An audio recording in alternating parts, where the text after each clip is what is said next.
be a gas exchange issue. So, our NANDA diagnosis is going to be what? Impaired gas exchange. Correct? Yes. Ineffective. Okay, you can say impaired and ineffective. I mean, they're always changing their terminology, those NANDA folks. Okay, impaired or ineffective, impaired gas exchange. Now, we have to say what that gas exchange impairment is related to. That's how nursing diagnoses are formulated, contrived, conceived, whatever. So you have to give the step, impaired gas exchange related to. Okay, what's it related to? You can't say pneumonia. Is the impaired gas exchange related to shortness of breath? No. What's the impaired gas exchange related to? I know you all want to say pneumonia, but you can't say pneumonia. What's going on in the lung? Infection, inflammation. So, can we say that the impaired gas exchange is related to an infectious process in the lung? Yes. Can we say that? Yes. So we're saying pneumonia without saying pneumonia. Right? Don't you love it? But it works. It works. Because we cannot diagnose. You can't say pneumonia. But you certainly can say, because you're really saying what the pathophysiology of pneumonia is. So it helps you understand what's going on.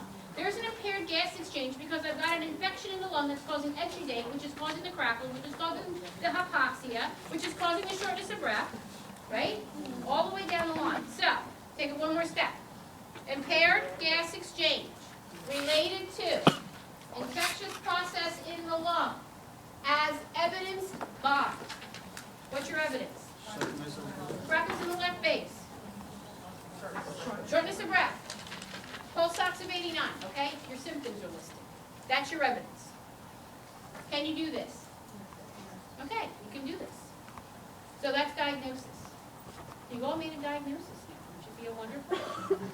Okay, so planning. There's a couple things that we do in planning. When you plan for a vacation, what do? Research. You do some research, and you figure things out. You figure out like what you're going to do, right? I'm going to go to the beach. I'm going to go to Disneyland. You know, you're going to do all the different activities. But you plan for them, right? You don't just go and say, I'll do whatever happens. You plan in advance for it, don't you? And maybe you've set a goal. Like I'm going to, do this kind of thing. I'm going to keep within my budget within the 7 days of my vacation. So you set a goal or an expected outcome, right? So the things that we're going to do in planning are we're going to develop goals or / expected outcomes. Because what's a goal? Something you want to achieve. Yes. What's your goal for this class? Pass, right? And do we have short-term goals and long-term goals? Yes. Okay, what's a short-term goal for this class? Pass the first test. I think that's a good short-term goal. All right? And some of us high achievers will say get 100 on the first test. Don't go there. All right? So, certainly a good goal to set would be to do, a short-term goal would be to pass the first test. What's your long-term goal? Pass the course, or even let's take it further, get to graduate and pass the NCLEX. So in nursing, taking care of our patients, we want to have short-term and long-term goals. Okay, short-term goals are usually like right away, within a few hours, within a few days, or within the hospitalization. And a long-term goal would probably be maybe like someone who's had a stroke, who has lost function of their left arm, would be to return them to maximal level of functioning. But it's going to take months of maybe physical therapy to do that. So that's a long-term goal. Maybe someone who's just had a big abdominal surgery, we want to get their activity enhanced. So we might say that a goal would be to have them walk to the end of the hallway. But then maybe we're going to have a long-term goal where they can do the hallway 3 times. Okay, do you see the difference there?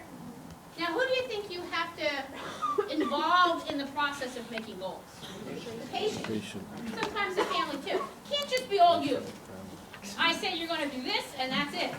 The patient needs to be part of this process. Okay, so we're going to make goals. We need to involve the patient with the goals. We need to make short-term and long-term goals. And we need to have a time frame in order to what we want to see